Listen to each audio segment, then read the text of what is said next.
উসমান হারুন রাহমাতুল্লাহি আলাইহি ডেকে বলে, মুরিদরা শোনো রে, আমি রাতের বেলা ভাষণ দিয়েছিলাম, যে ব্যক্তি আমি উসমান হারুনের পিছনে নামাজ আদায় করবে সে জান্নাতের ভিতরে যাবে। আমি আমার বক্তব্যের দ্বিতীয় অংশে আরেকটি কথা বলেছিলাম, যেই ব্যক্তি এই কথার প্রচার করবে সে জাহান্নামে যাবে। মুসল্লিদের অবস্থা দেখে মনে হয় নিশ্চয়ই এই কথাটা কেউ প্রচার করেছে, ঠিক কিনা বলেন? প্রচার না করলে এত মানুষ হয় কোত্থেকে? আল্লাহর ওলি উসমান হারুন রাহমাতুল্লাহি আলাইহি ডেকে বলে, নবীর উম্মতেরা শুনে, আমি আমার বক্তব্যের দ্বিতীয় অংশে তো এই কথাও বলেছিলাম যে আমার কথার প্রচার করবে সে জাহান্নামে যাবে। এখন কে প্রচার করেছো? তুমি দাঁড়াও। কেউ দাঁড়াই না, সবাই বলে, ও আল্লাহর ওলি গো, আমরা তো মসজিদের ভিতরেই ছিলাম, আমরা মসজিদের ভিতরে তাসবিহ তাহলিলের মাধ্যমে, কেউ নামাজের মাধ্যমে, কেউ কোরআন তেলাওয়াতের মাধ্যমে, এক কথায় আল্লাহর গোলামির মাধ্যমে সারা রাত্র কাটিয়ে দিয়েছি। আমরা কেউ দেখি নাই কে গিয়েছে, কে যাইয়া মানুষের বাড়িতে বাড়িতে যাইয়া এই দাওয়াত দিয়েছেন।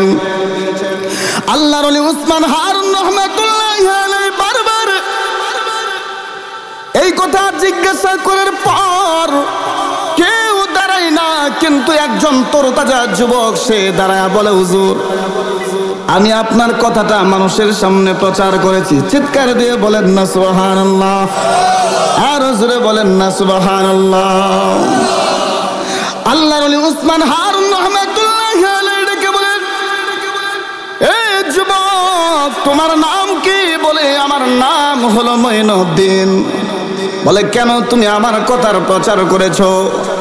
আল্লাহর ওলি খাজা মঈনুদ্দিন চিশতি আজমির রাহমাতুল্লাহি আলাইহি ডেকে বলেন, ও আল্লাহর ওলি গো, আমি এই জন্য প্রচার করেছি, আপনি ভাষণ দিয়েছেন যে ব্যক্তি আপনার পিছনে ফজরের নামাজ আদায় করবে ওই ব্যক্তিগুলো জান্নাতে যাবে। আমি চাই আমার নবীর লক্ষ লক্ষ কোটি কোটি উম্মত যেন আল্লাহর তৈ জান্নাতে যাইতে পারে। মসজিদুল হারাম থেকে মসজিদুল আকসা ভ্রমণ করিয়েছিলেন। শুধু তাই নয়, মসজিদুল হারাম থেকে মসজিদুল আকসা ভ্রমণ করিয়েছিলেন। শুধু তাই নয়, সেখান থেকে আবার মহান আল্লাহ রাব্বুল আলামিন তার প্রিয় হাবিবকে আরশে আজিম পর্যন্ত নিয়া, মহান আল্লাহর কাছে নিয়া আল্লাহ রাব্বুল আলামিন তার হাবিবকে সান্ত্বনা দিয়েছেন, পুরস্কার দিয়েছেন। বলেন সুবহানাল্লাহ। মুসলমান ভাইরা আমার, এই ঘটনার সামনে তোলার আগে মেরাজ আল্লাহ রাব্বুল আলামিন নবীজিকে কেন তার কাছে নিয়ে করাইলেন? একটা উদ্দেশ্য তো আছে, একটা কারণ তো আছে। কথা কোন ঠিক না? ঠিক। এই যে আমি আপনাদের কাছে দাওয়াত নিয়ে এসেছি, আমি কিন্তু আপনাদেরকে কোরআন ও হাদিস থেকে আলোচনা শোনাইব। ঠিক তেমনি ভাবে মহান রব্বুল আলামিন যুগে যুগে অসংখ্য নবী রাসূল দুনিয়াতে প্রেরণ করছে। সমস্ত নবীগণ দুনিয়াতে আসার পরে একটা দাওয়াত দিছে, লা ইলাহা ইল্লাল্লাহ, বলো আল্লাহ ছাড়া কোনো মাবুদ, যারা বলেন আছে, দাওয়াত দিয়েছেন। এই দ্বীনের দাওয়াতের কারণে অসংখ্য নবীদেরকে একসাথে করে, হাদিসের মধ্যে এসেছে কোন কোন সময় এরকম এসেছে কথা, নবীরা যখন দাওয়াত দিত বেঈমানরা সহ্য করতে পারত না। এই দাওয়াতের কারণে নবীদেরকে একসাথে 43 জন নবীকে একসাথে হত্যা করেছে। জোরে কোন নাউজুবিল্লাহ।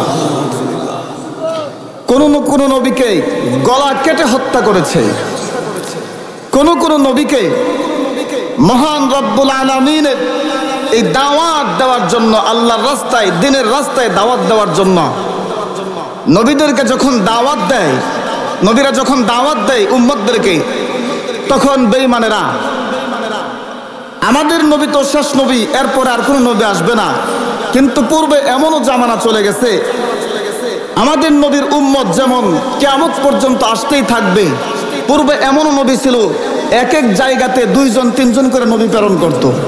সুবহানাল্লাহ বলেন। তারা দাওয়াত দিত, এক একজনের 2-3-5 উম্মত ছিল। এইভাবে যখন এক একজনকে এইভাবে হত্যা করা হতো, নবীদেরকে যখন এভাবে আঘাত করা হইতো, জুলুম নির্যাতন করা হইতো, তখন তাদের উম্মতেরাও ঠিক এইভাবে আওয়াজ উঠাইতো, আমার নবীকে কেন হত্যা করলে, আমার নবীকে কেন অপমান করলে, আমার নবীকে তোমরা কেন মারলে, কেন জুলুম করলে আমার নবীর উপরে। তখন একসাথে এরকম দলবদ্ধ করে নবীর উম্মতদেরকে হত্যা করা হতো। জোরে কোন নাউজুবিল্লাহ। ঠিক তেমনই ভাবে আমার আপনার পয়গম্বর সরকার দু আলম মুহাম্মদুর রাসূলুল্লাহ সাল্লাল্লাহু আলাইহি ওয়াসাল্লাম যখন দুনিয়াতে আসলেন, আসার পরে আমার নবী যখন নবুয়ত পাইয়া দাওয়াত দিতে লাগলেন, দিনের দাওয়াত দেয়, দাওয়াত দিতে দিতে এরকম কিছু কিছু বেঈমানেরা এরকম অবস্থা করলো, আমার নবীর দাওয়াত গ্রহণ করে না, বরঞ্চ নবীকে পাগল বলে আখ্যায়িত করছে। জোরে কোন নাউজুবিল্লাহ। নবীর ভিতরে উম্মতের দরদ ছিল। কার দরদ ছিল বলেন? উম্মতের দরদ ছিল। ঠিক উম্মতের দরদ থাকার কারণে নবীগণ দুনিয়াতে আইসা তারা যখন দাওয়াত দেয়, এত জেল জুলুম অত্যাচার নির্যাতন সহ্য করেছে, তারপরেও নবীরা উম্মতকে ছাড়ে নাই। আমাদের নবী মুহাম্মদুর রাসূলুল্লাহ সাল্লাল্লাহু আলাইহি ওয়াসাল্লামকে উহুদের ময়দানে দান মুবারক শহীদ করে দেওয়া হয়েছে, তারপরেও আমার নবী মুহাম্মদুর রাসূলুল্লাহ সাল্লাল্লাহু আলাইহি ওয়াসাল্লামকে তায়েফের জমিনে রক্তাক্ত করে জমিনের মধ্যে শুয়ে দেওয়া হয়েছে, তারপরেও আমার নবী ইয়া উম্মতি উম্মতি বলে কেঁদেছে। সুবহানাল্লাহ বলবেন না? সারে নাই। মুসলমান ভাইয়ের আমার, মেরাজ কেন সংগঠিত হলো? নবী আমার সরকার দু আলম মানুষকে দাওয়াত দিতেছে, দাওয়াত গ্রহণ করে না। তায়েফের জমিনের ঘটনাটা কিতাবের মধ্যে লেখেন, নবীজি সাল্লাল্লাহু আলাইহি ওয়াসাল্লামকে যেই কষ্ট, যেই পরিমাণ নির্যাতন তায়েফের জমিনে করেছে, আম্মাজান আয়েশা সিদ্দিকা রাদিয়াল্লাহু তাআলা আনহা বলেন, আমি একদিন নবীকে জিজ্ঞাসা করলাম, ইয়া রাসূলুল্লাহ, আপনি তো সারাটা জীবন ওই কষ্ট করেছেন, কোন কষ্টটা আপনাকে সবচেয়ে বেশি আঘাত করেছে? নবীজি চোখের পানিগুলি ছেড়ে দিয়ে কান্না করে শুরু। আল্লাহু আকবার বলেন না? আরো জোরে বলেন না আল্লাহু আকবার। এজন্য উম্মতের দরদ থাকতে হবে প্রত্যেকের ভিতরে। কার দরদ থাকতে হবে? উম্মতের। ছোট্ট একটা ঘটনা শোনাই আপনাদেরকে।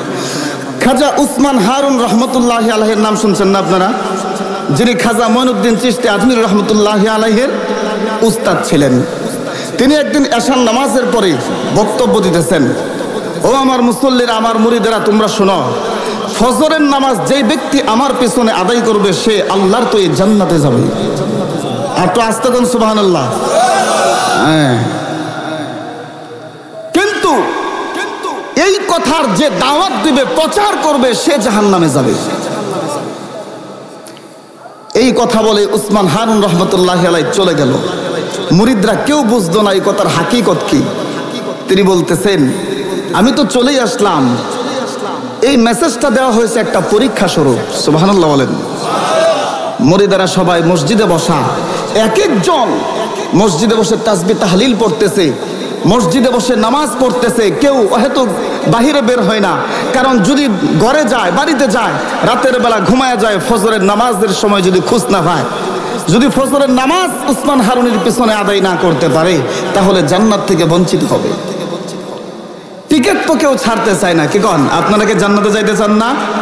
কারা কারা জান্নাতে যাইতে চান? লিল্লাহি তাকবীর, নারায়ে তাকবীর। আল কোরআনের আলো, আল হাদিসের আলো, আজকের মাহফিল আল্লাহ কবুল করুক। সকালে বলে আমিন।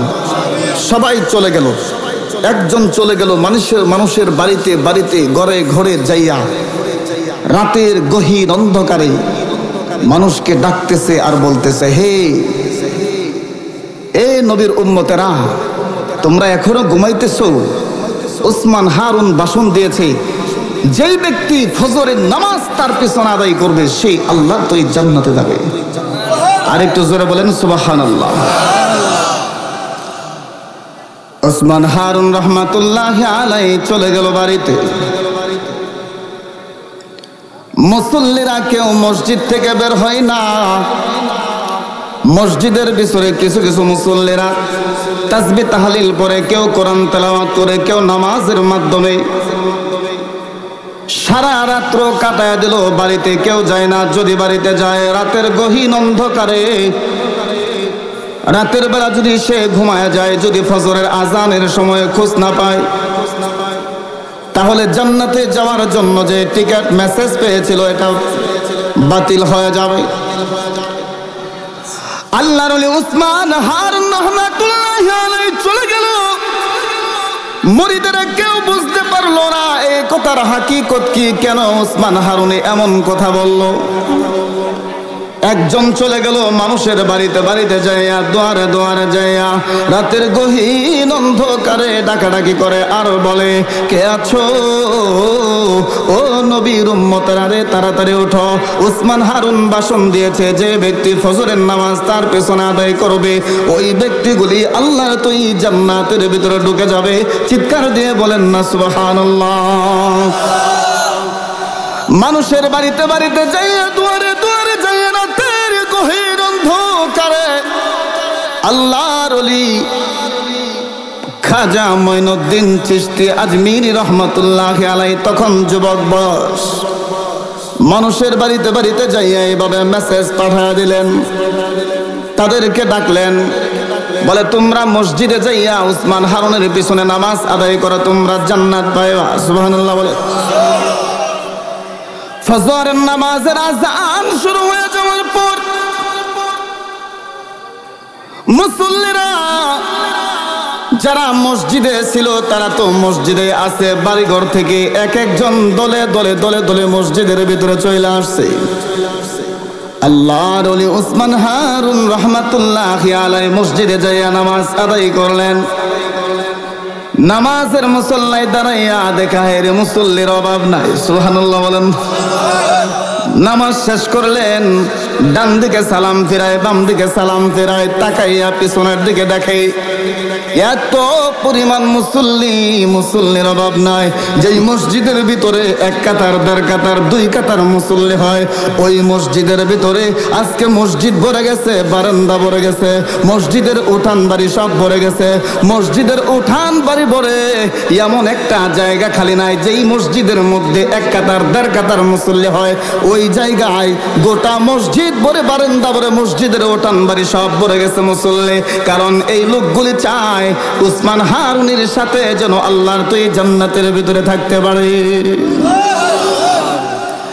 আল্লাহর ওলি উসমান হারুন রহমাতুল্লাহি আলাইহি নামাজ শেষ করার পর পিছনের দিকে তাকাইয়া দেখে বলে, ও আমার মুরিদারা শোনো রে, কি ব্যাপার? যেই মসজিদের মধ্যে মাত্র এক কাতার, দেড় কাতার মুসল্লি হয়, মাত্র 10 জন, 15 জন, 20 জন, 30 জন মুসল্লি হয়, বড় জোর 50 জন। আর এই মসজিদ ভরে গেছে, বারান্দা ভরে গেছে, মসজিদের উঠান বাড়ি সব ভরে গেছে। কি ব্যাপার? এত মুসল্লি আজকে কোথা থেকে আসলো? মুসল্লিরা ডাক দিয়ে বলে, হুজুর আপনি রাতের বেলা ভাষণ দিয়েছেন, যেই ব্যক্তি আপনার পিছনে ফজরের নামাজ আদায় করবে ওই ব্যক্তি জান্নাতের ভিতরে যাবে। যারা আজকে আপনার পিছনে ফজরের নামাজ পড়ার জন্য এসেছে, এই লোকগুলি চায় আমার দয়ার নবীর, মায়ার নবীর উম্মতেরা চায় নবীজির সাথে এবং আপনি উসমান হারুনের সাথে যেন জান্নাতের ভিতরে থাকতে পারে। আর একটু জোরে বলেন না সুবহানাল্লাহ। উসমান হারুন রহমাতুল্লাহি আলাইহি দেখে বলে, মুরিদেরা শোনো রে, আমি রাতের বেলা ভাষণ দিয়েছিলাম, যে ব্যক্তি আমি উসমান হারুনের পিছনে নামাজ আদায় করবে সে জান্নাতের ভিতরে যাবে। আমি আমার বক্তব্যের দ্বিতীয় অংশে আরেকটি কথা বলেছিলাম, যেই ব্যক্তি এই কথার প্রচার করবে সে জাহান্নামে যাবে। মুসল্লিদের অবস্থা দেখে মনে হয় নিশ্চয়ই এই কথাটা কেউ প্রচার করেছে, ঠিক কিনা বলেন? প্রচার না করলে এত মানুষ হয় কোত্থেকে? আল্লাহর ওলি উসমান হারুন রাহমাতুল্লাহি আলাইহি ডেকে বলে, নবীর উম্মতেরা শুনে,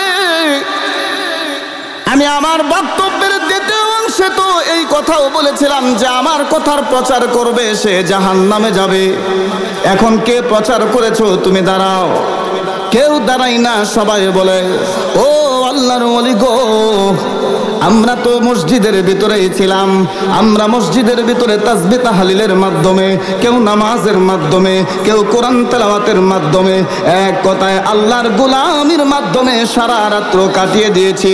আমরা কেউ দেখি নাই কে গিয়েছে, কে যাইয়া মানুষের বাড়িতে বাড়িতে যাইয়া এই দাওয়াত দিয়েছেন। আল্লাহর ওলি উসমান হারুন রাহমাতুল্লাহি আলাইহি বারবার এই কথা জিজ্ঞাসা করার পর কেউ দাঁড়ায় না, কিন্তু একজন তরতাজা যুবক সে দাঁড়ায় বলে, হুজুর আমি আপনার কথাটা মানুষের সামনে প্রচার করেছি। চিৎকার দিয়ে বলেন না সুবহানাল্লাহ, আর জোরে বলেন না সুবহানাল্লাহ।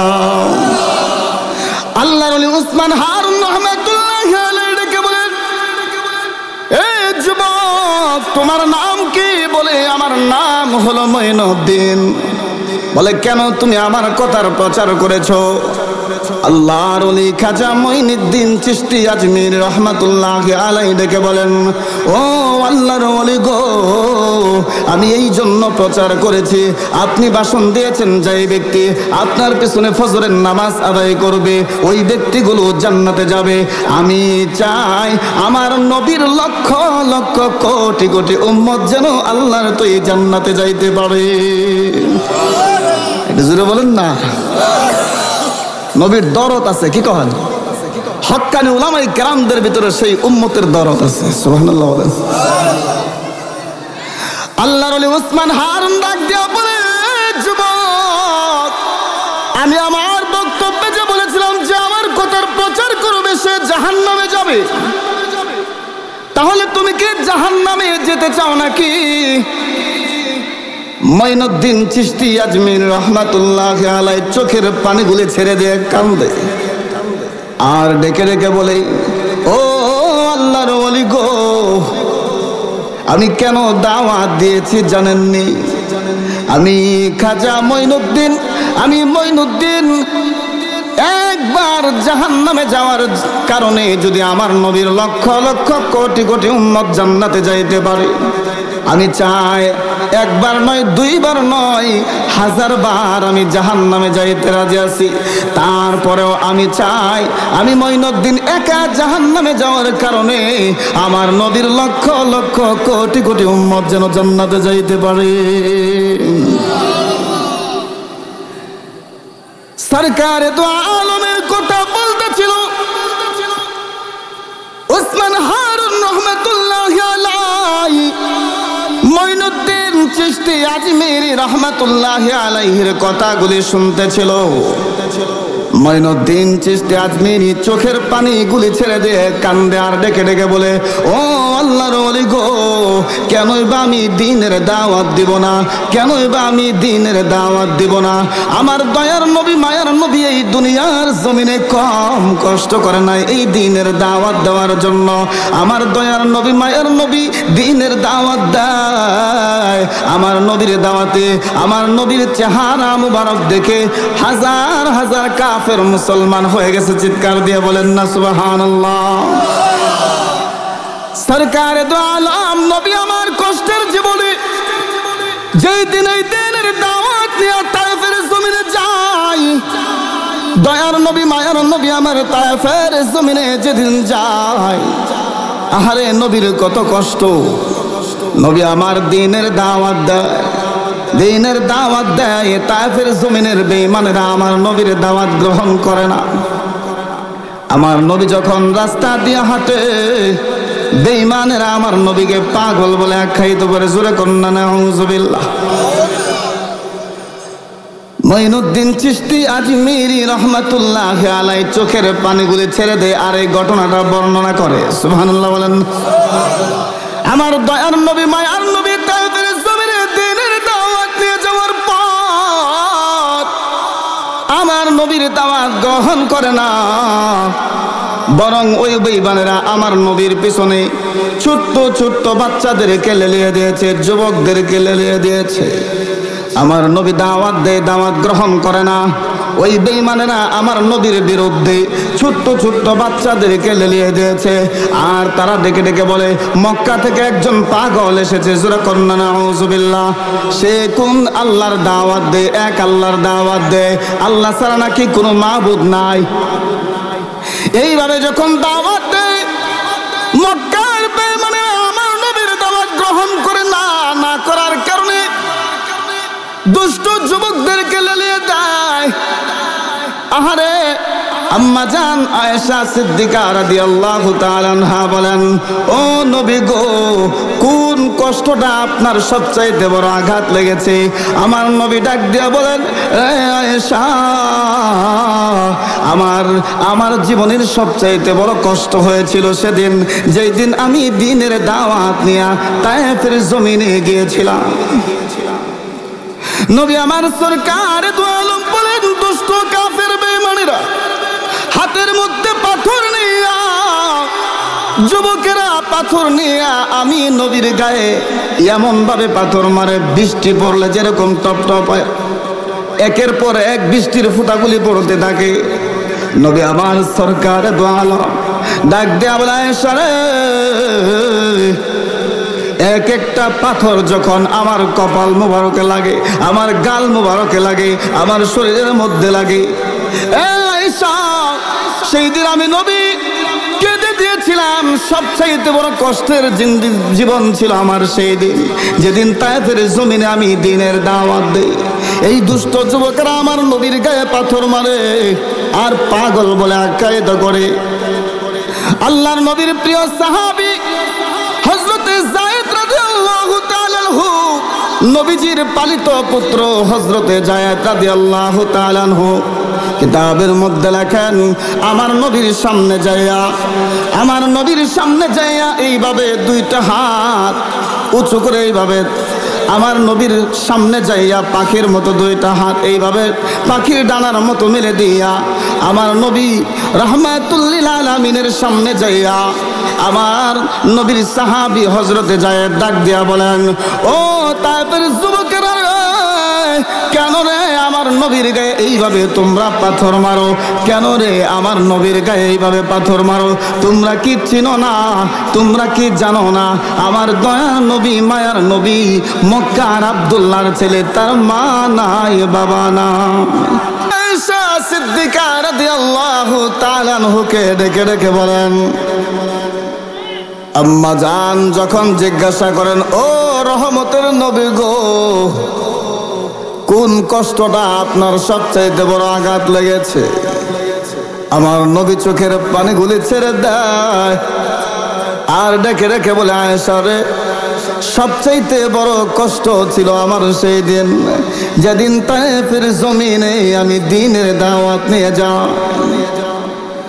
নবী আমার যখন দ্বীনের দাওয়াত দেয়, তায়েফের ওই দুষ্ট লোকেরা নবীজির দাওয়াত গ্রহণ করে না, বরং দুষ্ট ছেলে পেলেদেরকে, যুবকদেরকে লেলিয়ে দিয়েছে। হাতের মধ্যে পাথর নিয়া আমার দয়ার নবী, মায়ের নবীর গায়ে বৃষ্টির মতো পাথর মেরেছে। জোরে কন্না নাউজুবিল্লাহ, আর জোরে বলেন না নাউজুবিল্লাহ। আর যেই নবীর চেহারা মুবারক দেখলে পরে মানুষ ক্ষুধার যন্ত্রণা ভুলে যাইত, যেই নবীর চেহারা মুবারক দেখার পর নিজের বাপ দাদার ধর্মের মুখে চুনকালি দিয়া নবীজির ধর্ম গ্রহণ করত। আরে যেই নবীর গায়ে একটা মশা মাছি পর্যন্ত বসা নিষেধ ছিল, সেই নবীর গায়ে বৃষ্টির মতো পাথর মারে, কত কষ্টের জীবন নবীরা। রাহমাতুল লিল আলামিনের সাহাবী পালিত পুত্র যায়েদ নবীজির সামনে যাইয়া দুইটা হাত এইভাবে পাখির ডানার মতো মেলে দিয়া ডাকে, ও তায়েফের যুবকেরা রে, কেন রে আমার নবীর গায়ে তোমরা পাথর মারো? তোমরা তো জানো না আমার দয়ার নবী মায়ার নবীর মা নাই বাবা নাই, আমার দয়ার নবী মায়ার নবী এতিম, কেন রে আমার নবীর গায়ে তোমরা পাথর মারো?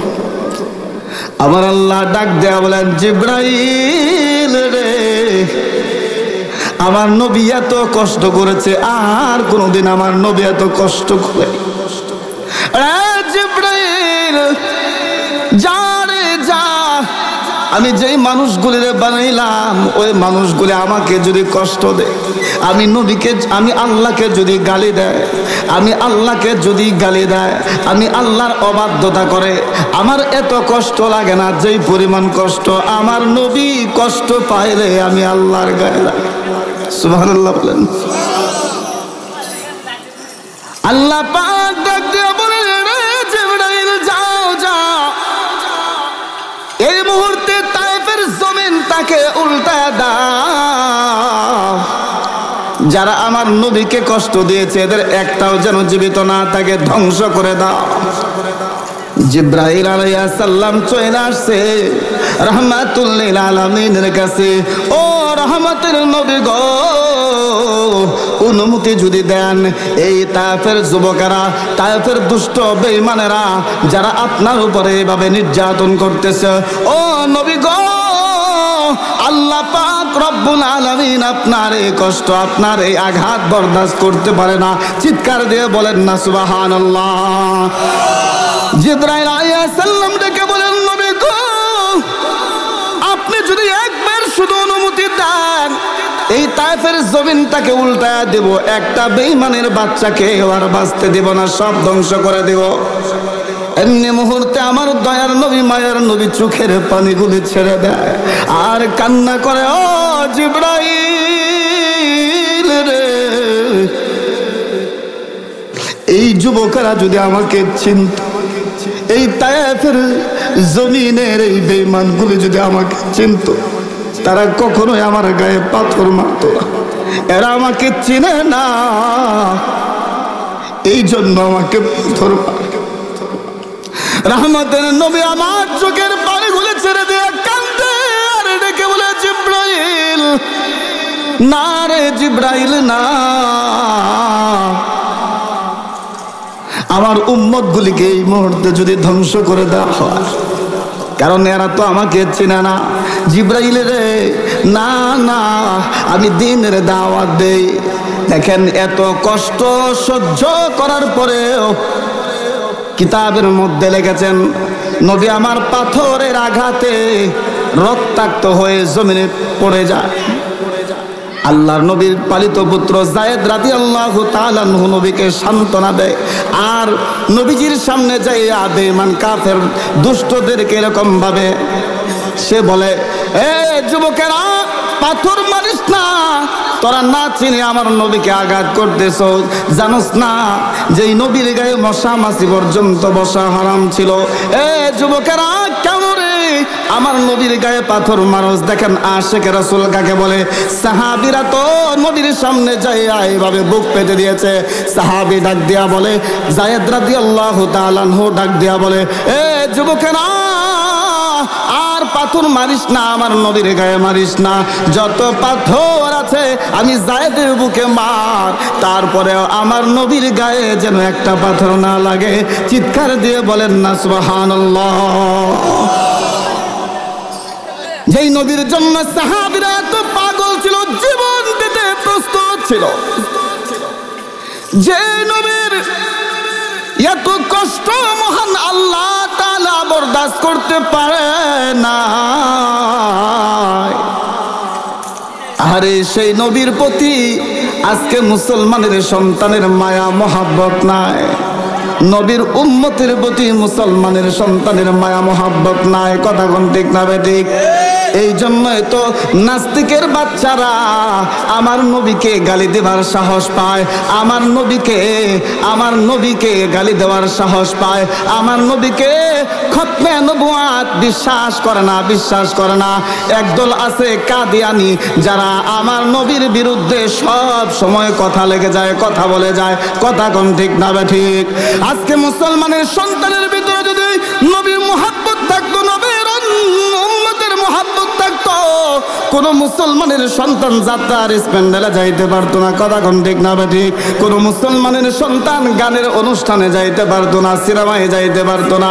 মুসলমানের সন্তানের ভিতরে মহাব্বত থাকতো মদিনার, মুসলমানের সন্তানের অন্তরে মহাব্বত থাকতো খানায়ে কাবার, মুসলমানের সন্তানের ভিতরে মহাব্বত থাকতো মসজিদের। কথা কোন ঠিক না ঠিক? মসজিদে যাই না, নামাজ পড়ে না সেই নবীর উম্মত, যেই নবী এত কষ্ট করার পর উম্মতের জন্য সারাটা জীবন কেঁদেছে, এই নবীকে কেমনে বলে যায়? আরে মুসলমানের সন্তান, যাত্রার স্প্যান্ডেলে যাইতে হবে না, যাত্রার স্প্যান্ডেলে যাইতে হবে না, গানের অনুষ্ঠানে যাইতে হবে না। একবার শুধু নবীর মহাব্বতে, একবার শুধু নবীর মহাব্বতটা লাগাইয়া আল্লাহর নবীর শানে একটা শান গাও, দেখো কেমন মজা লাগে। কথা কোন ঠিক না ঠিক? মদিনা যাইতে পারলাম না, মদিনা দেখতে পারলাম না। আল্লাহু আকবার বলেন, চিৎকার দিয়ে বলেন আল্লাহু আকবার। আমার নবীর শান গাইতে মজা লাগে কিনা? জোরে বলেন, লাগে কিনা? সবাই বলেন মদিনা যাইতে পারলাম না, মদিনা দেখতে পারলাম না। আমি অসহায় তাই এত দূরে রই, আমি অসহায় তাই এত দূরে রই, শুধু সালাম জানাই, মদিনা যাইতে পারলাম না, মদিনা দেখতে পারলাম না। মদিনা নাম কত মধুর, মদিনা আর যে কত দূর। আল্লাহু আকবার বলেন। মদিনা নাম কত মধুর, মদিনা আর যে কত দূর। ওই মদিনার পথের ধুলি আমি, ওই মদিনার পথের ধুলি আমি মাখতে পারলাম না, মদিনা যাইতে পারলাম না, মদিনা দেখতে পারলাম না। মদিনা যাইতে পারলাম না, মদিনা দেখতে পারলাম না। চিৎকার দিয়ে বলেন আল্লাহু আকবার, আরো জোরে বলেন আল্লাহু আকবার। আমার নবীর শান গাইতে মজা লাগে কিনা বলেন? যেই গানের অনুষ্ঠানে গেলে গুনাহ হয়, বেড়ি না ছায়া, দুল তবলা বাজায়া, এরপরেও যেই মজা করে এর চাইতে কোটি কোটি গুণ বেশি মজা লাগে একজন আশিকের অন্তর নবীর শান গাইলে। কথা বলেন ঠিক না ঠিক? যাইবেন গানের স্প্যান্ডেলে, গান শুনবেন আরো। আল্লাহ আমাদের সবাইকে এই সমস্ত ফাহিশা কাজ থেকে হেফাজত করুক, সকলে বলে আমিন। মুসলমান ভাইয়েরা আমার, এই তায়েফের জমিনের এই কষ্টটা আল্লাহ নিজে বরদাস্ত করতে পারে নাই। সুবহানাল্লাহ বলেন। জিবরাইল আলাইহিস সালাম হাজির, বলে ইয়া রাসূলুল্লাহ, আপনি শুধু একবার বলেন, এই তায়েফের জমিন উল্টায় দিব, বেঈমান একটা বেঈমান কেউ বাঁচতে দেওয়া হবে না। সুবহানাল্লাহ বলেন না। নবী আমার চোখের পানিগুলো ছেড়ে দিয়েছে আর কান্না করে, হারে এরা তো আমাকে চিনে না, এরা যদি আমাকে চিনতো এরা তো এইভাবে আমাকে পাথর মারতো না। সুবহানাল্লাহ বলেন। নবীজি যেই নবীর সারা জীবন উম্মতের জন্য কেঁদেছে, এই নবীর মহব্বত অন্তরে আছে তো? আল্লাহ রাব্বুল আলামিন ঠিক এই কষ্টটা, এত পরিমাণ কষ্ট ছিল, নবী মনটা একেবারে খারাপ হয়ে গেছিল। নবী একদম এরকম হয়েছিল, তার মনে দুঃখ ব্যথা নিয়া নবীজি চলতেছে। এমন সময় আমার আল্লাহ রাব্বুল আলামিন মেরাজের সুসংবাদ দিলেন। বলেন না সুবহানাল্লাহ। আল্লাহর বাড়িতে ডাকলেন কাকে? সুবহানাল্লাহ বলেন। নবীজিকে সান্ত্বনা দেওয়ার জন্য। সুবহানাল্লাহ বলেন না। নবীজি সাল্লাল্লাহু আলাইহি ওয়াসাল্লাম একদিন এশার নামাজ পড়ে শুয়ে আছেন। জিবরাইল আলাইহিস সালাম আয়েশা হাজির। জিবরাইল আলাইহিস সালাম আসছে কোন দিক দিয়ে জানেন? ঘরের ভিতরে ঢুকলে তো দরজা থাকে, কি কন? দরজা দিয়ে ঢুকবে না? জিবরাইল আলাইহিস সালাম চালের উপর থেকে, চালের উপর দিয়া ছিদ্র করে ফাঁক করে নবীজির কাছে উপস্থিত হলেন। চিৎকার দিয়ে বলেন সুবহানাল্লাহ। এখানে অনেক লম্বা ঘটনা, সংক্ষিপ্তভাবে বলবো।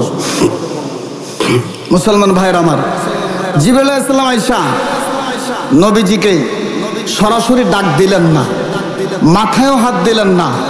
কি করলেন দেখেন, কত আদবের সহিত সুন্দরভাবে নবীজির কাছে আয়েশা পায়ের কাছে গেছে। পায়ের কাছে যেয়া আস্তে করে সুন্দরভাবে পায়ের তালুর মধ্যে হাত দিছে। সাথে সাথে নবীদের ঘুম তো ঘুম না, আমরা যেরকম ঘুমাই না, কতক্ষণ ঠিক না বেঠিক? নবীদের ঘুম কিন্তু এরকম না। নবীরা ঘুমায় না, ঘুমাইলেও তারা কি, তাদের ঘুম পুরাপুরি ঘুম না, সব কিছু নবীরা দেখতে পারে। নবীগণ তাদের যে ঘুমটা হয় না, গভীর ঘুম হয় না। নবীজির ঘুমও কি, এর মধ্যেও মুজিজা আছে। সুবহানাল্লাহ বলেন। নবী সাল্লাল্লাহু আলাইহি ওয়াসাল্লাম যখন হাত দিলেন জিবরাইল আলাইহিস সালাম নবীজির পায়ের মধ্যে, তখন নবীজি চোখ খুললেন। খুলে দেখে আল্লাহর ফেরেশতা জিবরাইল আলাইহিস সালাম হাজির। সুবহানাল্লাহ বলেন। জিবরাইল আলাইহিস সালাম হাজির, ডাক দিছে, কি ব্যাপার? জিবরাইল আলাইহিস সালাম বলতেছেন, ইয়া রাসূলুল্লাহ, আমি তো হাজির। নবীজি বলেন, বাড়িতে আসা যাওয়ার, ঘরের ভিতরে ঢোকার একটা সিস্টেম আছে। তুমি যে ঢুকলা দরজা রাইখা চালের উপর দিয়ে আসলা কেন? সুবহানাল্লাহ বলেন না। জিবরাইল আলাইহিস সালাম বলে, ইয়া রাসূলুল্লাহ, নবী গো, মাত্র শুরু। এখন থেকে যা হবে সব উল্টা পাল্টা। সুবহানাল্লাহ বলেন। সব কি ধারণার বাহিরে। সুবহানাল্লাহ বলেন না। নবী সাল্লাল্লাহু আলাইহি সাল্লামকে লম্বা ঘটনা নিয়ে গেলেন ঝমঝম কূপের কাছে। যাইয়া নবীজিকে, যেটা ওপেন হার্ট সার্জারি যেটাকে বলে, নবীজির বুক চিরে এরকম ভাবে কলিজা বের করলেন। ঝমঝম কূপের পানি দিয়া, ঝমঝমের পানি দিয়া ধুইলেন।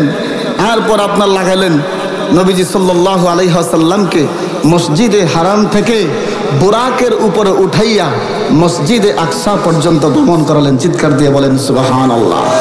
কাফেররা রকেট বানায়, বকেট বানায়, চাঁদের দেশে যায়। কে কন, কই যায় কি যায় না? আর কত ডায়লগ দেয়। বিজ্ঞান কত, তারা প্রযুক্তি রিচার্জ করে করে বিভিন্ন বিষয় তারা রকেট বানায়, চাঁদের দেশে যায়, উমুক ইয়াতে যায়, এরকম ভাবে। কিন্তু নবীজি সাল্লাল্লাহু আলাইহি ওয়াসাল্লামকে আল্লাহ তাআলা রকেট না, দুনিয়ার কোন যন্ত্রের দ্বারা নয়, আল্লাহ জান্নাতে একটা বুরাকের মাধ্যমে, আল্লাহ রকেট ছাড়া, বিমান ছাড়া, প্লেন ছাড়া, বিদ্যুতের গতির চেয়েও আরো বেশি গতি, সেই বুরাক দিয়ে আল্লাহ মসজিদে হারাম থেকে মসজিদে আকসা পর্যন্ত পৌঁছাইলেন এবং তাকে মহান আল্লাহর কাছে আরশে আজিম পর্যন্ত পৌঁছাই দিলেন। সুবহানাল্লাহ। মেরাজ করালেন। নবীজির সাল্লাল্লাহু আলাইহি সাল্লাম আল্লাহ তাআলার সাথে দেখা করবেন। এখানে অনেক ঘটনা। নবীজি সাল্লাল্লাহু আলাইহি ওয়াসাল্লাম মসজিদে আকসাতে যখন গেলেন, সেখানে একটা পাথর আছে। পূর্বে যত নবীগণ সেখানে প্রত্যেকের গোড়া বা তার বাহনটা এটার মধ্যে রেখেছিল। এরকম অনেক ঘটনা আছে যে নবী সাল্লাল্লাহু আলাইহি ওয়াসাল্লামের এই বুরাক সেখানে কি করলেন, আমরা বলি খুঁট দেয় না, ঠিক এরকম ভাবে গোড়া আপনার এই বুরাকের যেই রশিটা ছিল সেটা বাঁধলেন। জিবরাইল আলাইহিস সালাম বললেন যে নবীর সামনে চলুন। যাইয়া দেখে মসজিদে ভিতরে একজন মুরব্বী বসা, সুবহানাল্লাহ বলেন, একজন লোক বসা। তিনাকে দেখার পরেই সালাম করলেন। তিনি হচ্ছেন হযরতে আদম আলাইহিস সালাম। যারা বলেন সুবহানাল্লাহ। জিজ্ঞাসা করলো যে তোমরা এখানে এসেছো, অনুমতি আছে?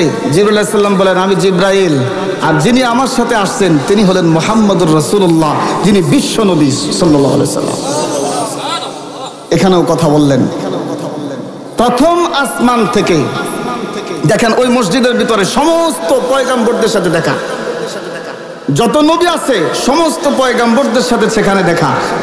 সেই মসজিদ আকসাতে নবীজি 2 রাকাত নামাজ আদায় করলেন, সুবহানাল্লাহ বলেন। শুধু নামাজ আদায় করলেন না, সমস্ত নবীদের ইমাম হিসাবে ইমামতি করলেন। সমস্ত নবীদের নবী হইয়া ইমামতি করলেন, সুবহানাল্লাহ বলেন। ইমামতি করে নামাজ শেষ হলো, নবীজি সাল্লাল্লাহু আলাইহি ওয়াসাল্লাম চলে আসলেন। আবার জিবরাইল আলাইহিস সালাম বুরাকের এই উপর উঠালেন। আবার মসজিদে আকসা থেকে আল্লাহ রাব্বুল আলামিনের হুকুম, হযরত জিবরাইল আলাইহিস সালাম বলেন, ইয়া রাসূলুল্লাহ, এখন আপনি বুরাকের উপরে উঠেন। আবার বুরাকের উপরে উঠালেন। জমিন থেকে উপরে প্রথম আসমান যেটা, সেই আসমানের মধ্যে গেলেন। বলেন সুবহানাল্লাহ। প্রথম আসমানে একজন পয়গম্বরের সাথে দেখা, সুবহানাল্লাহ বলেন। প্রথম আসমান থেকে দ্বিতীয় আসমানটা 500 বছরের রাস্তা, সুবহানাল্লাহ বলেন। এত স্পিডে কেমনে গেল?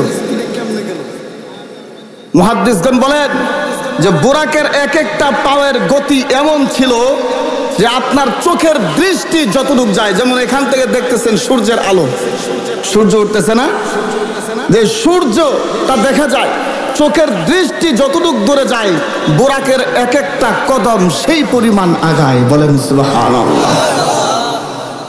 আশ্চর্য বিষয় না? আল্লাহু আকবার। প্রথম আসমান থেকে দ্বিতীয় আসমানে উঠলো, দ্বিতীয় আসমান থেকে তৃতীয় আসমান, চতুর্থ আসমান, পঞ্চম আসমান, এইভাবে অনেক নবীগণের সাথে তার দেখা। রাহমাতুল লিল আলামিন সপ্তম আসমানে ওঠার পর আরেকজন পয়গম্বরের সাথে দেখা। তিনি হলেন পয়গম্বর ইব্রাহিম নবী আলাইহিস সালাম। চিৎকার দিয়ে বলেন সুবহানাল্লাহ। মাঝখানে অনেক ঘটনা, সব বলার সময় নাই। জিবরাইল আলাইহিস সালাম যা বলেন, ইয়া রাসূলুল্লাহ, নবী গো, এই জায়গাটা হচ্ছে কোন জায়গা? সপ্তম আসমানের উপরে। ফেরেশতাদের একটা কিবলা আছে যেটাকে বলে বাইতুল মামুর, সুবহানাল্লাহ বলেন। সেখানে যাওয়ার পরে রাহমাতুল লিল আলামিন তাকাইয়া দেখে সেখানে একজন লোক বসা। ফেরেশতাদের যে কিবলাটা আছে সেখানে একটা জায়গা আছে, সেই জায়গার মধ্যে ইব্রাহিম নবী আলাইহিস সালাম বসা। আল্লাহর নবী জিজ্ঞাসা করেন, ও ভাই জিবরাইল, এটাকে? বলে এটা হলো সমস্ত আদম সন্তানের পিতা, জাতির পিতা, যিনি ইব্রাহিম নবী আলাইহিস সালাম। সুবহানাল্লাহ বলেন। ইব্রাহিম নবী আলাইহিস সালাম সেখানে বসে। ইব্রাহিম আলাইহিস সালাম সেখানে বসে বসে কি করেন? বলে, নবী গো, ছোট্ট ছোট্ট মাসুম বাচ্চারা যাদের দুনিয়া থেকে বিদায় হয়ে যায়, বেঈমান কাফেরদের উঠা যায়, কারণ তারা তো নাবালেগ, গুনাহ নাই তাদের। দুনিয়ার জমিন থেকে যেই সমস্ত ছোট্ট ছোট্ট বাচ্চারা মৃত্যুবরণ করে, আল্লাহর পয়গম্বর ইব্রাহিম নবী আলাইহিস সালাম ওই ছোট্ট ছোট্ট বাচ্চাদেরকে নিয়ে খেলাধুলা করে। বলেন সুবহানাল্লাহ। যখনই ওই বাচ্চাগুলির মা বাবার কথা স্মরণ হয়, মার কথা মনে হয়, বাবার কথা মনে হয়, তখনই দৌড়ায় ইব্রাহিম নবী আলাইহিস সালামের কাছে আসে। ইব্রাহিম আলাইহিস সালামের কাছে আসার পরে ইব্রাহিম নবী আলাইহিস সালাম এইভাবে তাদেরকে সুন্দর করে একটু সান্ত্বনা দেয়। সুবহানাল্লাহ বলেন। মা বাবা যে আদরটা দিত এইভাবে একটু আদর করে দেয়, আবার দৌড়াইয়া এরা খেলাধুলার মধ্যে লেগে যায়। সুবহানাল্লাহ। মুসলমান ভাইয়েরা আমার, ঠিক এইভাবে মহান আল্লাহ রাব্বুল আলামিন তার হাবিবকে আরশ আজিম, যেখানে মহান আল্লাহ রাব্বুল আলামিন, সেখানে তো জিবরাইল যেতে পারে না, শুধু নবী সাল্লাল্লাহু আলাইহি ওয়াসাল্লামকে নিলেন। মুসলমান ভাইরা আমার, এই ঘটনা বলার উদ্দেশ্য হলো আমরা শুধু ঘটনা শুনেই থাকি, কিন্তু এখান থেকে কোনো সবক গ্রহণ করি না। কি কন? ঘটনা শুই না, চোখের পানি ছাড়ি। এমন এমন ঘটনা ঘটেছিল, এমন এমন ঘটনা ঘটেছিল, অমুক জায়গায় গেছে, ওনাদের সাথে দেখা হয়েছে, ওনাদের সাথে দেখা হয়েছে, কিন্তু এই ঘটনা শুনে থাকি, কিন্তু এই ঘটনার মূল এটার কেন ঘটালেন আর এখান থেকে আমাদের সবক কি, শিক্ষা কি, সেটা কিন্তু আমরা গ্রহণ করতে চাই না। কথা কম ঠিক না বেঠে? যার কারণে হেদায়েত কোত্থেকে আসবে ভাই? মুসলমান ভাইরা আমার, কথা লম্বা করবো না, খাটো করে ফেলতেছি।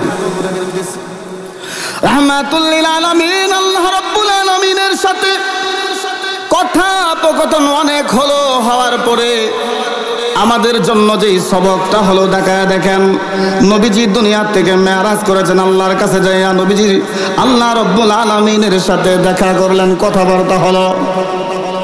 কিন্তু আমরা যারা নবীজির উম্মত আছি, আমরা আল্লাহর সাথে আমরা তো সরাসরি দেখা করতে পারবো না। কথা কোন ঠিক না বে ঠিক?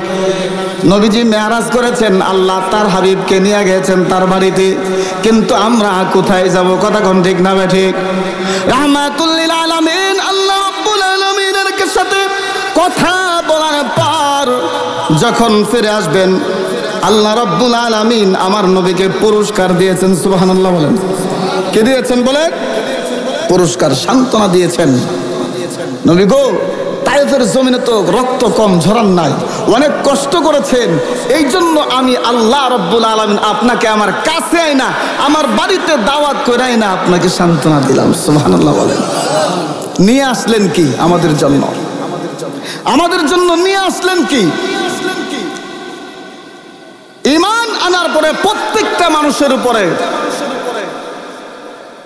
বালেক হওয়ার পরে প্রত্যেকটা নারী পুরুষের উপরে নামাজ ফরজ। কথা কোন ঠিক না ঠিক? নামাজ পড়েননি? কি কন? নামাজ নিয়ে আসলেন, আর অনেক কিছু। নবীজি সাল্লাল্লাহু আলাইহি ওয়াসাল্লাম আল্লাহ তাআলার কাছ থেকে, আল্লাহ বলেন, নবী গো, আমি আপনাকে 50 ওয়াক্ত নামাজ হাদিয়া দিলাম। সুবহানাল্লাহ বলেন।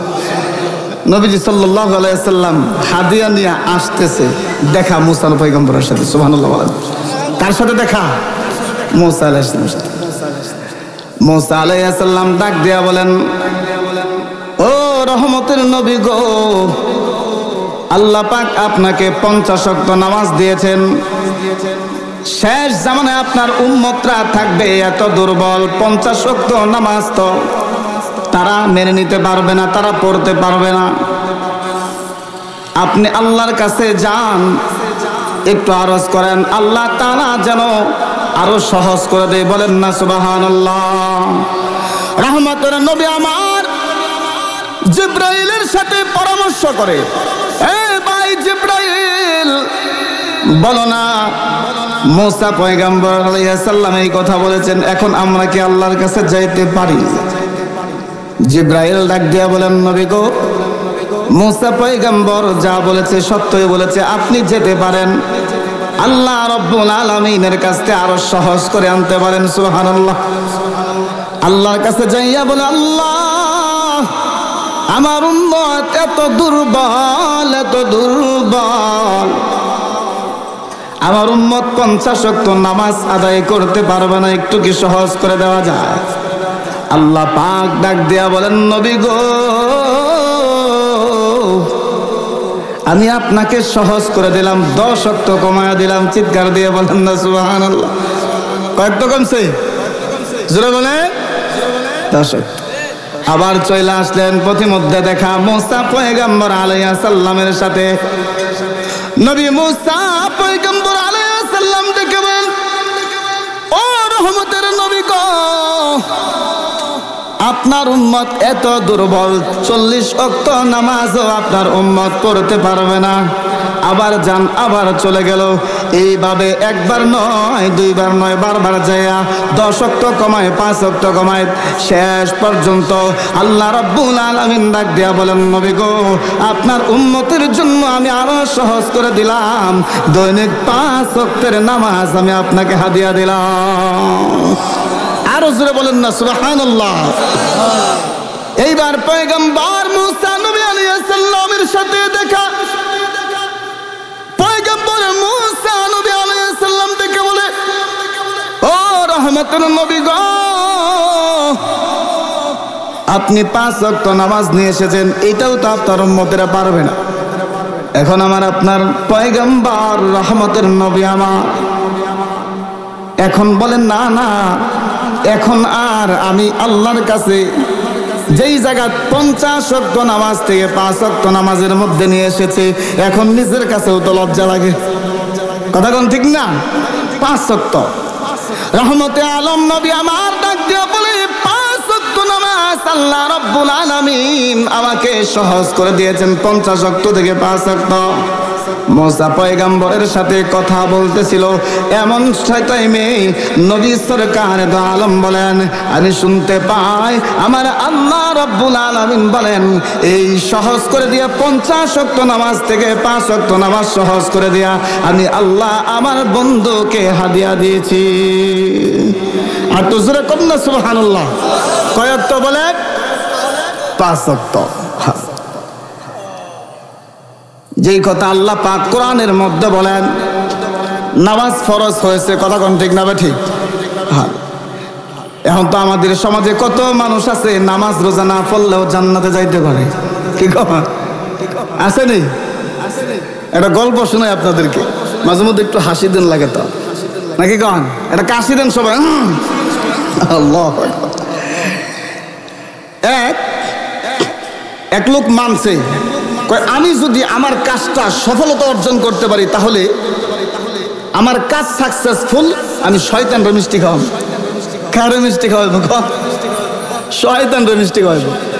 এখন তার কাজ সাকসেসফুল, শয়তান খুঁজা পায় কই? শয়তান খুঁজা পায় কই? দৌড়ায় গেছে মসজিদের ইমাম সাহেবের কাছে, যায় বলে ইমাম সাহেব হাদে কি ডাক, কি হয়েছে?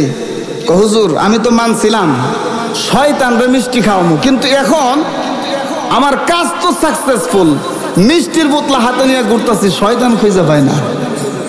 কি কয়? শয়তান খুঁজা পায় না। এখন শয়তানের দেখা কই পাবে? ইমাম সাহেব খুব চালাক, ইমাম সাহেব ডাক দিয়া কয় শয়তান খুঁজা পাও না?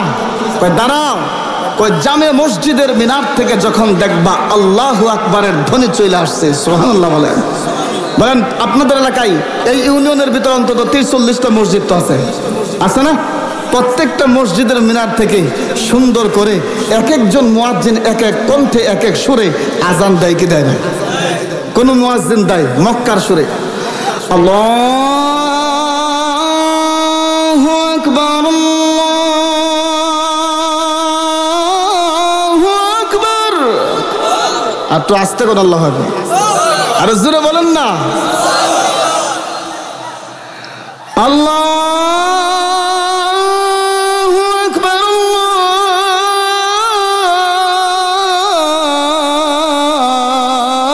আল্লাহু আকবার। মক্কা সুর সুন্দর করে আজান দেয়। এক মুয়াজ্জিন আজান দিছে, হ্যাঁ মনে করেন পশ্চিম দিগন থেকে আজান দিছে। মিস্টার ইবলিসের খাসিলত হয়েছে আজানের ধ্বনি যখন শুনে তখন আর ঠিক থাকতে পারে না, দৌড়াইতে শুরু করে। আল্লাহু আকবার বলেন না। কার ধ্বনি? আল্লাহু আকবার। এই ধ্বনিটা শুনলে মুমিনের দিলের মধ্যে আঘাত লাগে, বাড়ি দেয়, আল্লাহর একটা ভয়ভীতি ঢুকে যায়, আল্লাহর হুকুম আগে, কথা কোন ঠিক না ঠিক? কিন্তু শয়তান কিন্তু দৌড়ায়। শয়তান কি করে? মুসলমান ভাইরা আমার, ঠিক তখনই পূর্ব দিগন থেকেই বাংলাদেশি সুরে কারি উবাইদুল্লাহ সাহেব রহমতুল্লাহ আলাইহির সুন্দর সুনিত কণ্ঠে যখন চলে আসে হাইয়া আলাস সালাহ,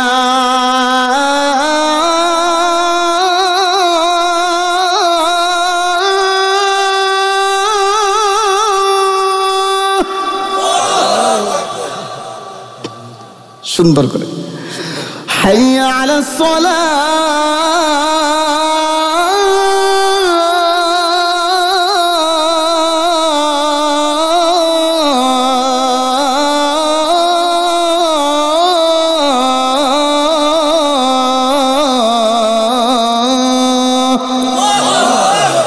এত সুন্দর করে যখন নামাজের ডাক চলে আসছে, হ্যাঁ, তখন শয়তানে ছোটাছুটি করে। কোন দিকে যাবে? পশ্চিম থেকে আজান দেয়, যায় পূর্ব দিকে। পূর্ব দিক থেকে আজান দেয়, শয়তান দৌড় দেয় দক্ষিণ দিকে। দক্ষিণ দিকে আজানের সুর দেয়, তখন যায় আবার উত্তর দিকে। উত্তর দিকে দিলে যায় কই? এই কথা বলেন, জায়গা আছে? কেউ কেউ বলেন যে শয়তান তখন সহ্য করতে না পায়রা, কুকুর ছিলেন তো, চার পায়ে জানোয়ার যেটা আছে আমাদের সচরাচর আমরা দেখি, কেউ কেউ বলেন কুকুরের গুপ্ত অঙ্গ দিয়া কুকুরের ভিতরে প্রবেশ করে, তখন কুকুর ফালায়, লাফায়, কেউ কেউ করে, জোরে কর না। বুঝতে পারছেন? দেখবেন কিছু মানুষের চরিত্র আছে, মানুষের কিছু স্বভাব আছে, এতক্ষণ পর্যন্ত মসজিদের আশেপাশে সানাসুরুল হকারের মতন খুব আপনার কি করছে, সাফাবাজি করছে, এটা করে লাগবো, ওটা করে লাগবো, সব চিনে, সব জানে, সব কিছু করে। কিন্তু মসজিদের মিনার থেকে যখন আল্লাহু আকবারের ধ্বনি চলে আসে, তখন লেংটি দিয়া নিজের কাজের জন্য ব্যস্ত হয়ে যায়। এই কথা কোন আছে না? আছে না নাই? ইমাম সাহেব ডাক দিয়া কয়, যখন দেখবা মসজিদে আজান শুরু হয়ে গেছে, আর কোন মানুষ মসজিদে না আইসা, নামাজে না আইসা, নিজের কাজে ব্যস্ত হয়ে গেছে, লেংডি দিয়া খেতের লাইল কাটতো, দৌড়া কুদাল কান্দু লইয়া, এরে জাতা দিয়া করবা, কারণ এটাই হচ্ছে এই শয়তানের বড় ভাই। কথা কোন ঠিক না? ঠিক। এরা জাতা তো দৌড়া মিষ্টি যা আছে সব খাওয়াই দিবে, ঠিক কিনা? এখন বলেন, যারা নামাজ পড়ে না এরা শয়তানের নানা। কথা কোন ঠিক না? ঠিক। যারা নামাজ পড়ে না তারা কি? এরা শয়তানের নানা। কবরে আইও ফেরেশতারা গর্জ মারিব। কথা কোন ঠিক না? ঠিক। এই জন্য নামাজ পড়তে হবে। কি বলেন? নামাজ পড়বেন তো ইনশাল্লাহ? 5 ওয়াক্ত নামাজের কথা। আল্লাহ তার নবীকে দেখেন, যে নবী এত কষ্ট করেছেন, নবী সারা জীবন যদি নামাজ না পড়তেন, নবীকে তো আল্লাহ তার নবী হিসেবে পাঠাইছে। কথা কোন ঠিক না? ঠিক। তারপরেও নবীকে আল্লাহ রাব্বুল আলামিন পবিত্র কোরআনুল কারীমের মধ্যে নামাজের হুকুম দিয়েছেন। সুবহানাল্লাহ বলেন। কোথায় দিয়েছেন? আল্লাহ বলেন, ওয়া'মুর আহলাকা বিস-সালাতি ওয়াসতাবির আলাইহা লা নাসআলুকা রিজকা নাহনু নারযুকুকা ওয়াল আকিবাতু লিত-তাকওয়া।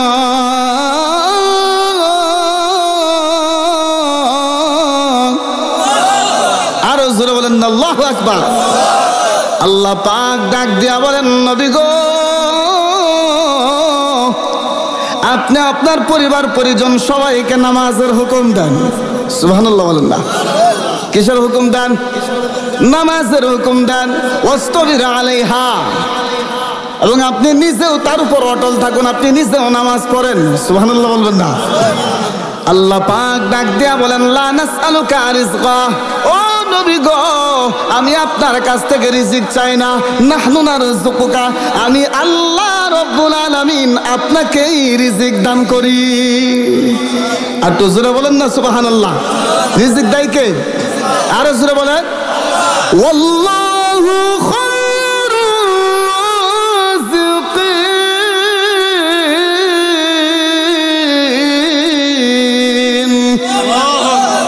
আল্লাহ হলেন উত্তম রিজিক দাতা। বলেন কে? উত্তম রিজিকের মালিক কে? আল্লাহ। সুতরাং আপনি নামাজ পড়বেন, নামাজের মাধ্যমে আল্লাহর কাছে চাইবেন। সুবহানাল্লাহ বলবেন না? আপনি যা চাইবেন আল্লাহ সব হাজত আপনার পুরা করে দেবে। সুবহানাল্লাহ বলেন। মুসলমান ভাইয়ের আমার, নবীজি দুনিয়াতে আসলেন, আসার পরে মেরাজের রাত্র শেষ করে যখন দুনিয়াতে আসলেন, আসার পরে সর্বপ্রথম দেখা হয়েছে একজনের সাথে, মক্কার বড় লিডার। নাম কি? আবু জাহেল্লা। নাম কি? দেখা হয়েছে। যখন এই মেরাজের ঘটনা বর্ণনা করতে লাগলেন, যে আমি তো আল্লাহর সাথে দেখা করে এসেছি, আমি মসজিদে হারাম থেকে মসজিদে আকসা পর্যন্ত আমাকে ভ্রমণ করানো হয়েছে, এরপর 7 আসমানের উপরে নিয়ে আল্লাহর আরশ আজিম পর্যন্ত আমাকে নিয়ে গেছে। সুবহানাল্লাহ বলেন। আবু জাহেল্লা ডাক দিয়ে, দেখছো পাগলের কথা? সেটা কন্দা নাউজুবিল্লাহ। পাগলে কয় কি রে? নাকি এক রাইতে সব ঘুরে দিকে লেছে যেরকম না আউযুবিল্লাহ। আহারে এত বুঝানির পরেও লোকটা ঈমান আনছে যেরকম। কিন্তু নবীর সাহাবী হযরতে আবু বকর রাদিয়াল্লাহু তাআলা আনহুকে আবু জাহেল ডাক দেয়া কয়, এ আবু বকর শুনছ তোমার ওই পাগলটা কয় কি যেরকম না আউযুবিল্লাহ। কি কয়? সে নাকি রাইতের বেলা এশার পর থেকে মসজিদে হেরাম থেকে মসজিদে আকসা পর্যন্ত চলে গেছে, ভ্রমণ করছে, আবার 7 আসমান সব ভ্রমণ করে আল্লাহর আরশ আজিম পর্যন্ত পৌঁছেছে, সেখানে আল্লাহর সাথে নাকি দিদার করে আসছে। আবু বকর রাদিয়াল্লাহু তাআলা আনহু ডাক দিয়া কয়, সত্যি কি নবীজি বলছে? সুবহানাল্লাহ বলেন না, আর একটু জোরে বলেন না সুবহানাল্লাহ। আল্লাহর পয়গম্বরের সাহাবী আবু বকর ডাক দিয়া বলেন, আবু জাহেল রে, সত্যি কি আমার নবী বলেছেন মেরাজ করেছে? আবু জাহেল ডাক দিয়া কয়, সত্যি বলছি, তোমার ওই যে আমার বাতিসা আব্দুল্লাহর বেটা মুহাম্মদ বলেছে। আবু বকর রাদিয়াল্লাহু তাআলা আনহুকে নবীজিও বলতে হয় নাই, শুধু এই কথা বলেছেন নবীজি বলেছে। এই কথা বলার সাথে সাথে আমার আপনার পয়গম্বরের সাহাবী হযরতে আবু বকর সাথে সাথে ঈমান এনে ফেলেছে। চিৎকার দিয়ে বলেন না সুবহানাল্লাহ। বলে যেহেতু নবী বলছে এটা মিথ্যা হতে পারে না, এটা সত্য। সুবহানাল্লাহ বলেন। সেই দিন থেকে এই আবু বকরের একটা উপাধি হইল সিদ্দিক। সুবহানাল্লাহ জোরে বলেন। তার টাইটেল হয়ে গেল সিদ্দিক। সুবহানাল্লাহ জোরে বলেন না। এতদিন ছিল শুধু আবু বকর, এখন আবু বকর সিদ্দিক। সুবহানাল্লাহ বলেন। মুসলমান ভাইরা আমার, আরো অনেক কথা। জান্নাত জাহান্নাম দেখছেন, জাহান্নামের মধ্যে কয়েকটা আযাব দেখছে নবীজি সাল্লাল্লাহু আলাইহি ওয়াসাল্লাম। অনেক কথা ছিল, আসলে সব কথা তো খুলে বলা যায় না। মুসলমান ভাইরা আমার, এই যে যা কেউ উঠবেন না, উঠেন না কেউ। কি পেশাবে ধরছে নাকি? এ ভাই উঠেন না, উঠেন না, উঠেন না। এই যে শেষ করে দিতেছি, বেশিক্ষণ সময় আর নিব না। বলেন, কঠিন আযাব দেখে এসেছেন নবী সাল্লাল্লাহু আলাইহি ওয়াসাল্লাম, এসে বর্ণনা করেন। বলেন তো আপনারা যারা এতক্ষণ আলোচনা শুনলেন, আপনারা কি জান্নাতে যেতে চান না জাহান্নামে যেতে চান? কারা কারা জান্নাতে যেতে চান? লিল্লাহি তাকবীর, নারায়ে তাকবীর। আল্লাহ রাব্বুল আলামিন আমাদের সবাইকে জান্নাত নসিব করুক, সকলে বলে আমিন। জান্নাতুল উচ্চ মাকাম, জান্নাতুল ফেরদাউস নসিব করুক, সকলে বলে আমিন। তাহলে কিন্তু যাইবেন না, কেউ উঠবেন না, আমি অল্প সময়ের ভিতরে ইনশাআল্লাহ শেষ করে দেব। বলেন, কথা বলবো, উঠাউঠি করলে তো আর কথা বলবো না। কে কন? এক দুজন অনেক, আল্লাহ 2000 টাকা দান করেছে আল্লাহ রাব্বে কারীম। আয় আল্লাহ, আমার ভাইয়ের দানগুলি কবুল আর মঞ্জুর করে নাও। ভাইয়ের আম্মা আব্বা আসেনি? আহারে আব্বা নাই, সবাই খালি আব্বা নাই। মা আছে, আব্বা নাই। আল্লাহ ভাইয়ের আব্বার কবরটা তুমি জান্নাতের বাগান বানায়া দিও রাব্বুল আলামিন। আয় আল্লাহ, তার দানের উসিলায়, তার কামাই রোজগারে, ব্যবসা বাণিজ্যে তুমি খায়ের বরকত দান করিও। চিৎকার দিয়ে বলেন না আমিন। আর কে আছেন ইনশাল্লাহ মাকে মহব্বত করে ইনশাল্লাহ দান করবেন? মার জন্য, বাবার জন্য দান করবেন ইনশাল্লাহ। আর কে আছেন? কোন? হ্যাঁ, ভাইয়ের নাম কি? নাম করে লিখতেছো? করতেছো? আবু সাইদ ভাই।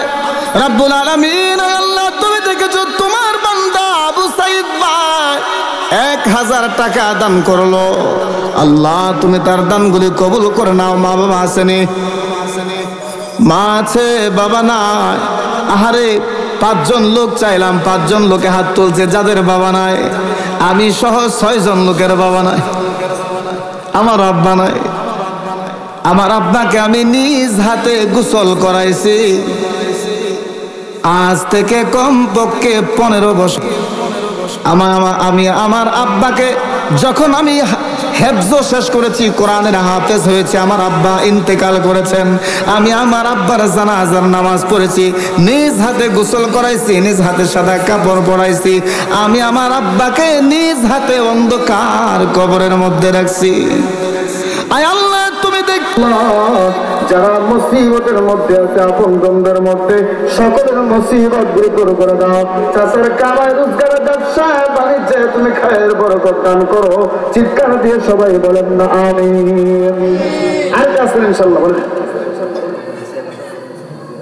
মাশাআল্লাহ মাশাআল্লাহ জাযাকাল্লাহ। সবাই বলেন না মারহাবা। আশিক মিয়া, মোহাম্মদ আশিক মিয়া ভাই মসজিদে 2000 টাকা দিবে এবং নগদ 1000 টাকা দান করছে। বলেন না আলহামদুলিল্লাহ, আল্লাহু আকবার। চিৎকার দিয়ে বলেন আল্লাহু আকবার। রব্বুল আলামিন, আয় আল্লাহ তোমার বান্দা আশিক ভাই আয় আল্লাহ আরো 1000 টাকা দান করলো। মেহেরবানি করে গো তুমি তার দানকে কবুল আর মঞ্জুর করে নাও।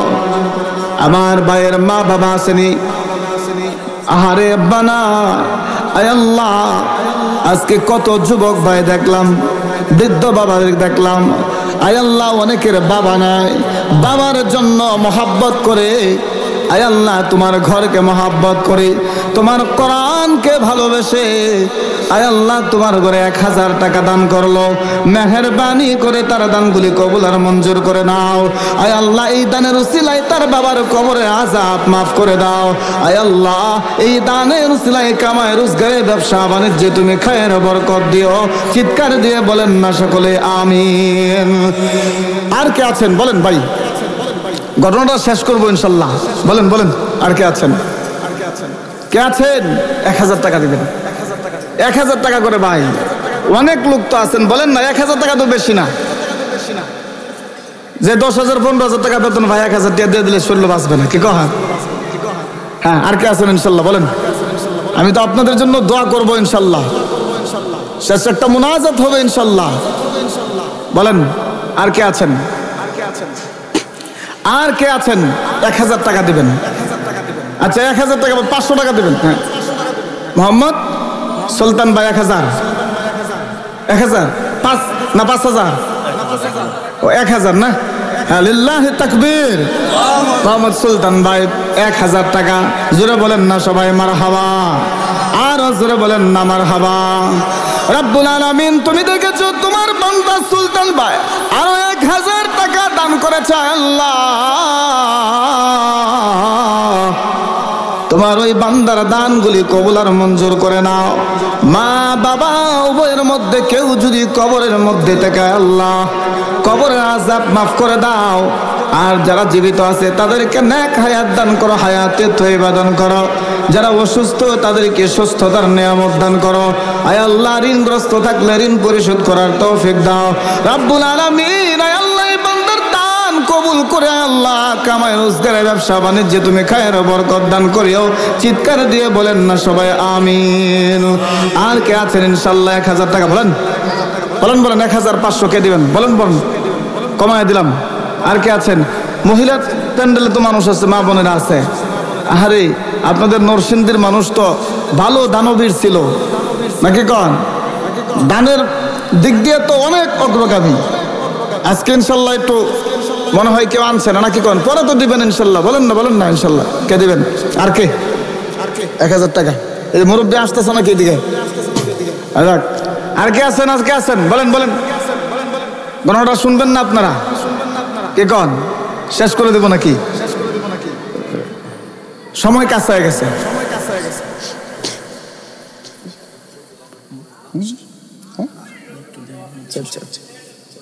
আর কে আছেন ইনশাল্লাহ? শেষ পরে ইনশাল্লাহ। প্যান্ডেলের টাকা তো এখনো হয় নাই, আর মাইকের টাকাও তো আছে নাকি কন? কে আছেন দিবেন? ভাই কেউ যায়েন না। এই যে আলহামদুলিল্লাহ 500 টাকা নোট আইতেছে। আল্লাহু আকবার, মাশাআল্লাহ মাশাআল্লাহ, জাযাকাল্লাহ। আয় আল্লাহ আমার ভাইয়ের দানগুলি কবুল আর মঞ্জুর করে নাও। নাকি হাসান আলী 2000 টাকা দান করবে। বলেন সুবহানাল্লাহ, বলেন মারহাবা, আলহামদুলিল্লাহ। আয় আল্লাহ আমার ভাইয়ের দানগুলি কবুল আর মঞ্জুর করে নাও। আয় আল্লাহ তার আত্মীয় স্বজন যদি কবরবাসী হয়ে থাকে আয় আল্লাহ, তার কেউ যদি মুসিবতের মধ্যে পড়ে থাকে, মুসিবত দূর করে দাও, কবরের আযাব মাফ করে দাও, আম্মা আব্বার জীবনের গুনাহগুলি মাফ করে দাও, কামাই রোজগারে ব্যবসা বাণিজ্যে তুমি খায়ের বরকত দিও। চিৎকার দিয়ে বলেন না আমিন। আর কে আছেন বলেন, বলেন আর কে আছেন? জামাল ভাই, হ্যাঁ, আল্লাহু আকবার। দেখছেন শেষকালে 2000 করে আইতেছে। মারহাবা, জোরে বলেন না মারহাবা। হ্যাঁ, 2000 টাকা জামাল ভাই, 2000 কয় হাজার? আয় আল্লাহ তাআলা, তোমার বান্দা জামাল ভাই 2000 টাকা দান করবে। আল্লাহ মেহেরবানি করে তার দানগুলি কবুল আর মঞ্জুর করে নাও। আয় আল্লাহ, তার আপনজন যদি কেউ কবরবাসী হয়ে থাকে মাফ করে দাও, কবরটা জান্নাতের বাগান বানায় দাও। মা বাবা যদি, আয় আল্লাহ রব্বে করিম, তার মা বাবার, আয় আল্লাহ তার মা বাবাকে জীবনের গুনাহগুলি মাফ করে দাও রব্বুল আলামিন। কামাই রোজগারে ব্যবসা বাণিজ্যে তুমি খায়ের বরকত দান করো। আর কে আছেন বলেন, বলেন, শেষ করে দেবেন ইনশাল্লাহ। আমি আবার বয়ানে চলে যাব, অল্প সময়ের ভিতরে যেন আমি ওই আলোচনাটা আপনাদেরকে শোনাইতে পারি। বলেন না, বলেন না আর কে আছেন? শেষ করে দেবেন ইনশাল্লাহ। বলেন, বলেন 1000, 500, 1000, 500, 2000 কে আছেন? বলেন, বলেন। এই যে হাত উঠছে, 2 হাত উঠে গেছে। হ্যাঁ, বলেন না, বলেন না আর কে আছেন? এই যে পিছনে যুবক ভাইরা, মোহাম্মদ কামাল হোসেন, জামালের পরে কামাল, চিন্তা করছেন। আল্লাহু আকবার, চিৎকার দিয়ে বলেন নারায়ে তাকবীর। হ্যাঁ, কামাল 500 টাকা। আল্লাহু আকবার। আয় আল্লাহ তাআলা আমার ভাইকে কবুল করে নাও, তার দানগুলি কবুলের মঞ্জুর করে নাও। আয় আল্লাহ, এই দানের ওসিলায় আয় আল্লাহ আপনজন যদি কবরবাসী হয়ে থাকে মাফ করে দাও, মুসিবতের মধ্যে থাকলে মুসিবত দূর করে দাও, কামাই রোজগারে ব্যবসা বাণিজ্যে তুমি খায়ের বরকত দান করো, মা বাবার গুনাহগুলি তুমি মাফ করে দাও। আর কে আছেন ইনশাল্লাহ বলেন? এই যে শেষ পর্যায়ে একটা মানুষের জন্য বাকি না থাকে, সবাই বলেন। এখন যে উঠে যাবেন হেরা টাইনা ধরবেন, কি কর? যদি কেউ উঠে যায় মুনাজাতের আগে এ বলেন, আপনারা খাল হিচ্ছেন, খাল বান দিচ্ছেন, বা নদীতে অথবা কোনো ক্ষেতে জমিনে বান দিয়া মাছ ধরার জন্য বান দিয়া পানি হিচ্ছেন। এখন এই পানি হিচলেন কষ্ট কইরা, মাছ না ধরে যদি বাড়িতে যান জায়গা দিব বয়ে, কি কন? বাড়িতে বিবি সে জায়গা দিব? হ্যাঁ, মাছ, হ্যাঁ মাছ ফাইব দিকে তো কষ্ট করছে নাকি কন? দেশের জায়গাতে একটু কম হলেও তো পাইব, কি কন? পাইবেন। আরে মুনাজাত যদি না দইরা বস শুনে যাইন গিয়া, তাহলে কেমন হইলো? আল্লাহর কাছে কিছু চাইবেন তো নাকি কন? সবাই ইনশাল্লাহ রাজি আছেন না? মুনাজাত মতো থাকবেন তো ইনশাল্লাহ? ইনশাল্লাহ না, রাজি আছে সবাই ইনশাল্লাহ। এগুলো উঠি করেন না কেউ। আর কে আছেন বলেন? এটা কোরআনের মাহফিল। কিসের মাহফিল বলেন? কোরআনের মাহফিল। আরেকটা দাওয়াত আপনাদেরকে দেওয়া যায়, আপনাদের ছেলে মেয়ে উভয়কে, ছোট্ট ছোট্ট বাচ্চাদেরকে ইনশাল্লাহ মক্তবে পাঠান তো, পাঠান না ইনশাল্লাহ? কোরআন শিক্ষা দেওয়ার জন্য পাঠান তো ইনশাল্লাহ? আরে এখন তো কিন্ডারগার্টেন খুইলা মক্তবটা বন্ধ হয়ে গেছে, মক্তবে ছাত্রছাত্রী হয় না, খালি কিন্ডারগার্টেনে পাঠাই দেয়, কি কন? কোরআন শিখবে কোত্থেকে? এই জন্যই তো কোরআনের প্রতি মহব্বত নাই। আরে একটা ছোট্ট একটা ঘটনা শুনে আপনাদেরকে একটু হাসি দিই। এক লোক এখন তো ডিজিটাল ভাষা শেখায়। কি শেখা? ডিজিটাল। কেউ হাসতে হাসতে একবার পড়ে যান না, আবার দেখেন এদিকে চাইন সবাই। এক মহিলা তার সন্তানকে ডিজিটাল ভাষা শেখাইবে। কি ভাষা বলেন? কি ভাষা শেখাবে? ডিজিটাল ভাষা। মানে বাড়িতে আসছে মেহমান, মেহমানের সামনে আমাদের গ্রামের ভাষায় ছোট্ট বাচ্চারা বলে মা মুতমু। কি কয়? কি কয়? পেশাবে ধরলে কি কয়? মুতে ধরছে মুতমু। কি কয়? মুতমু। এখন মেহমান আসছে বাড়িতে, মেহমানের সামনে যায় বলতেছে আম্মু। কয় কি? কয় মুতমু। এখন মার হচ্ছে মেজাজ খারাপ হয়ে কয় মেহমানের সামনে এই ভাষায় যদি কথা বলস সন্তান রে, এখন তো ডিজিটাল ভাষা শিখতে হবে। কি ভাষা শিখবে বলেন? কোরআনের ভাষা বাদ দিয়ে ডিজিটাল ভাষা শিখবে। আচ্ছা, ডিজিটাল ভাষা শিখতে যায় দেখেন ঘটনা কি করছে। এখন ডিজিটাল ভাষা শিখাইতে যায় সন্তানকে বলতেছে তুই মুতমু আর জীবনে কবি না। তাহলে কি কমু? কয় ডিজিটাল যুগ, মায়ও কিন্তু ভালো লেখাপড়া নাই, তেমন কিছু বুঝে না। বুঝতে পারছেন? কোরআন হাদিসের জ্ঞান তো নাই। এখন বলতেছে কয় যখন তোর পেশাবে ধরবে তুই তখন বলবি যে আম্মু গান করবো। কি করবো? বলেন না, কি করবে? জোরে বলেন। আরে আপনারা ফুত হয়ে গেছেন না, বলেন না কি করবে? গান করবে। এখন গান করবে, যখনই পেশাবে ধরে দৌড়ায় যায়, আম্মু কি গান করবো। আচ্ছা গান করো। একদিন বাড়িতে আইসেন নানা। কে আসছে বলেন? নানা। নানায় আসছে বাড়িতে। এখন ছেলে ডাক দেয়া কয় আম্মু কি কয়, আজকে আমি নানার সাথে ঘুমাবো। সাধারণত নানা যদি বাড়িতে আসে, নানা নানি, বাচ্চারা কিন্তু নানা নানির পাগল থাকে। দাদা দাদির সাথে তো সবসময় বাড়িতে থাকে। ওই নানা নানি আসলে মহাব্বতের একটু বাইরে যায়। কি কয়? আম্মু আজকে নানার সাথে থাকবো। কার সাথে থাকবো? এখন নানার সাথে এক রুমে নানার নাতি, আরেক রুমে মার বাবা। রাত যখন 12টা বাজে, লেপের তল থেকে ছেলে কয় নানা। কয় কি পেট পেট করস কে? কয় আমি তো গান করব। কি কয়? আমি গান করব। আচ্ছা গান কর। রাত বাজে 12টা, এই এখন তুই গান গাইবি, এটা কি ব্যাপার? কয় নানা দেখো, এটা এমন গান না গাইলে থাকতে পারবো না। এটা এমন গান না গাইলে কি টিকা থাকতে পারবো না, কষ্ট হইতেছে আমার। একবার দুইবার তিনবার ধমক দিয়া শুয়াইছে। আচ্ছা বলেন, ছোট বাচ্চা পেশাবের লাগে থাকতে পারে? এই কথা বলে নাকি থাকতে পারে? কিছুক্ষণ পরে লেপের তল দিয়া কয় নানা। কয় কি? গান যদি এইবার না করতে তাও কাম সাইরালাম। কি কয়? কাম সাইরালাম। আচ্ছা এখন গান করবে, ঠিক আছে গান করতে। এখন বলতেছে ঠিক আছে গান করবি, গান কর, ভালো করে কর, আস্তে আস্তে করিস, মানুষের কানে যেন না যায়, আমার কান বরাবর করিস। কি কয়? রাতের বেলা গান গাইলে মানুষের শুনবে, কেউ যেন না শুনে, আমার কানে কানে করবে, শুধু আমি শুনতে চাই। নাতি লাভ দিয়া কম্বল সরায়া, লেপ সরায়া কয় সুযোগ এবার পাইছি, তা নাই তো ঘুমের যাইলে বলতেছে নাতি আস্তে আস্তে করিস, আমার কান বরাবর করিস, কারো কানে যেন শব্দ না যায়। নাতি দাঁড়াইছে, লেপ সরায়া, বুঝছেন দিই, দাঁড়াইছে। ছোট মানুষ তো, ব্যাগ তো আর রাখা যায় না। চেনটা খুলছে, খুইলা ঠাস করে নানার কানের মধ্যে। নানার কান যেই মাত্র সেট করে কানের মধ্যে লাগাই দিছে, নানা ল্যাপটপ সরায়া লাভ দিয়ে পড়ছে। করলিটা কি? করলিটা কি? নাতি কয় গান করছি। কি কয়? গান করছে। এই দোষ কার? ছেলের। জোরে বলেন, কার দোষ? মা। কেন? মা যা শিখাইছে ছেলে তাই শিখছে। মা যদি ভালো হয় সন্তান ভালো হবে, গাছ ভালো হলে ফল ভালো হবে। কথা কোন ঠিক না বেঠিক? এখন নানা ডাক দেয়া এই গান তোরা কেন শিখেছে? আমার আম্মা যখনই আমার পেশাবে ধরতো, গ্রামের ভাষায় তো আমি বলতাম মুতে ধরতো। এখন যেই মাত্র এই কথা বলি, মা রাগান্বিত হয়ে আমারে কয় কবি গান করতে। এই জন্য এই গান করছি। এই দুর্গতি কেন লেগা? কোরআন হাদিসের জ্ঞান না থাকার কারণে। এটা কোরআনের মাহফিল। এই কোরআনের মাহফিলে এতক্ষণ যে আলোচনা চললো, এতক্ষণ আলোচনা বললাম, আপনারা শুনলেন, আরো অনেক উলামায়ে কেরাম আলোচনা করলেন। এই কোরআনকে কি আপনারা মহব্বত করেন না? কি বলেন? করেন কিনা? ইনশাল্লাহ। হ্যাঁ, আলোচনা শেষ করে দিব। আমি সামনে এই যে কয়েকটা আযাবের কথা বলছিলাম, মনে আছে তো? ইনশাল্লাহ মনে আছে। এই আযাবের কথাগুলি বলে শেষ করব। নবী সাল্লাল্লাহু আলাইহি সাল্লাম মেরাজের মধ্যে যাইয়া জাহান্নামের ভিতরে ঢুকলেন, জাহান্নাম প্রদর্শন করতেছে, জান্নাত জাহান্নাম দেখলেন। অনেক লম্বা আলোচনা।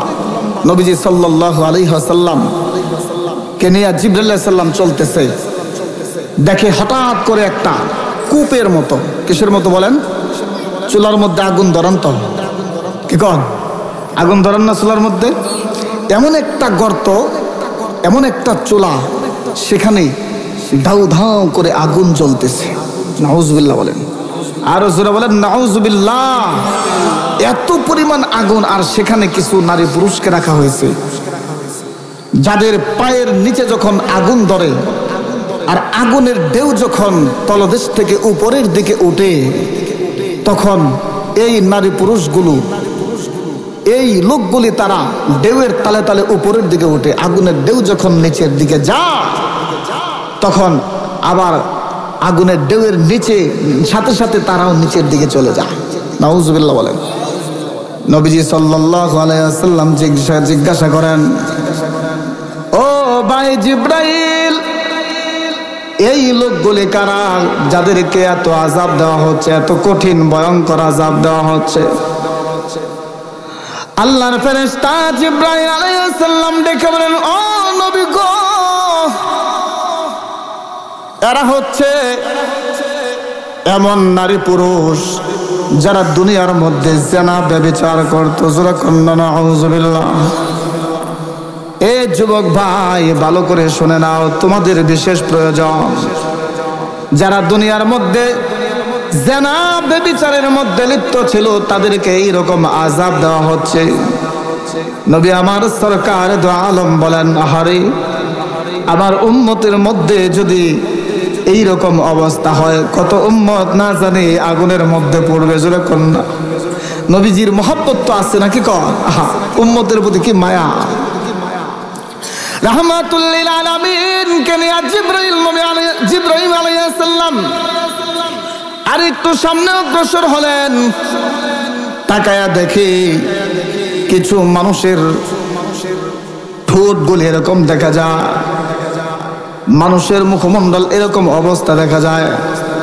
দুনিয়ার মধ্যে আপনারা উট দেখছেন, উট, আহারে, উটের ঠোঁটের মতো এরকম ভাবে লাগামগুলি এরকম বড় হয়ে আছে, ঠোঁটগুলি বড় হয়ে আছে, উটের আকৃতির ন্যায় এত বিশ্রী দেখা যাচ্ছে। তাদের উট তো একটা ভালো দেখা যায়, কিন্তু এদের আকৃতিগুলি আরো ভয়ঙ্কর দেখা যায়। জোরে কন্না নাউযুবিল্লাহ। নবী আমার জিজ্ঞাসা করেন, ও জিব্রাইল, কি ব্যাপার, এরা কারা?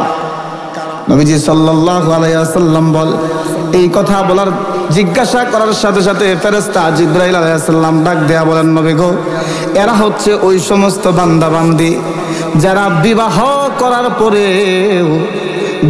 করার পরেও অন্য স্ত্রী লোকের সাথে মেলামেশা করেছে, জিনা ব্যভিচারে লিপ্ত হয়েছে। সেটা কন্যা নাউযুবিল্লাহ। আছে তো স্বামী রেখা পরকিয়া করে নাকি? কন আছে না? নাই? আপনাদের শিবপুরে নরসিংদী মনে হয় নাই?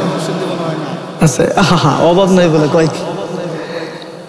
মুসলমান ভাইরা আমার, রাহমাতুল লিল আলামিন এই দৃশ্য দেখার পর জিব্রাইলকে জিজ্ঞাসা করেন, এরা কারা? বলে, এরা হচ্ছে ওই সমস্ত ব্যভিচারিণী নারীগণ যারা পরকীয়ায় দুনিয়ার মধ্যে লিপ্ত ছিল। নিজের ঘরে স্বামী থাকার পরেও অন্য কোনো পুরুষের সাথে জিনায় লিপ্ত হইয়া তারা কি করছে? সন্তান গ্রহণ করছে, কিন্তু দোষ দেয়া দিছে এটা নিজের স্বামীর গাড়ে।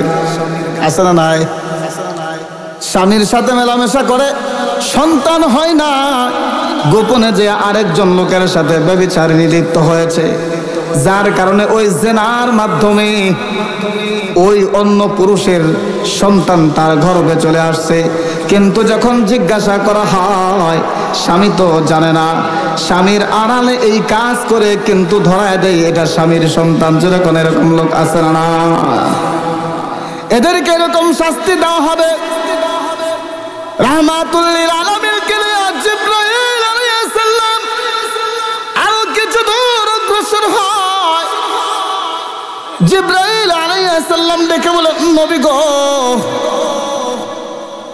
আর একটু সামনে চলেন। সামনে যাওয়ার পরে তাকায় দেখে আরো কিছু লোক, এদের পেটগুলি এমন বড় দেখা যায়, এত বড় মটকার মতো। জোরে কন্না নাউযুবিল্লাহ।